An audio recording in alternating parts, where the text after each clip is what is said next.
আসসালামু আলাইকুম গাইস, আপনারা কেমন আছেন? আশা করি সবাই ভালো আছেন। আমিও আলহামদুলিল্লাহ ভালো আছি। তো আজকে একটা ছোট্ট একটা ব্লগ নিয়ে আসলাম।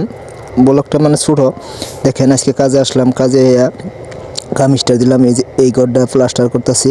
ওই যে রাশিদুল আমার ছোটো ভাই, ও প্লাস্টার করতেছে, পাট্টা মারতেছে। অলরেডি কামও ভালোই শিখছে আর কি। মিস্ত্রি কাম না, কিন্তু কামটা ভালো শিখছে। মিস্ত্রি কাম করা হার না, কিন্তু হাজিরা নেয় না, কিন্তু কামটা ভালোই শিখছে। এই হিসাবে কাম করতেছে। তো শুনে শুনে বই রয়েছে। তো ও তো ভালো স্পিড কাম করে হারে। আমিও তো ওই যে গোলা মারতেছি, দেখেন গোলা মারাটা ওয়ালের মধ্যে অল্প পরিশ্রম বিলে মনে হয়।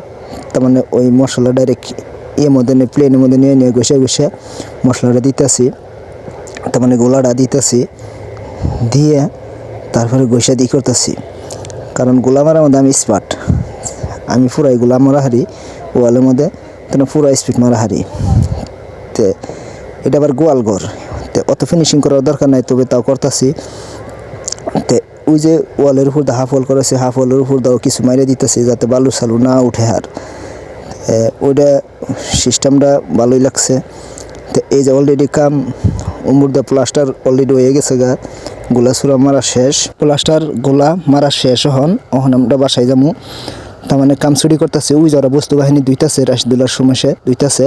তখন এই যে বাড়ি মেলা দিলাম, বাড়ির বগলে কাম করতেছি। এই যে সরা ক্ষেত দাইতেছি, তার মানে এইটা রাস্তা এই রাস্তা দাইতেছি।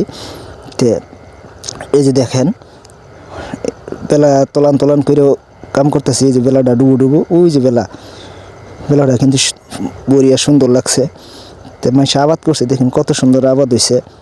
আবাদটা কিন্তু মজা লাগতেছে। কারণ ওই যে জাংলাটার মধ্যে অলরেডি আবাদ বেচাকিনি চলতেছে, আর এটা নতুন করে জাংলা দিতেছে। তো এখন আঙ্গ পারো ওই যে পাকা ঘর দেখা গেতেছে রাস্তার সিফিতে, ওইটা আঙ্গ বাড়ি। তো এখন আমরা বাড়িতে আয়া পড়ছি। তো আজকের ভিডিও এই পর্যন্তই।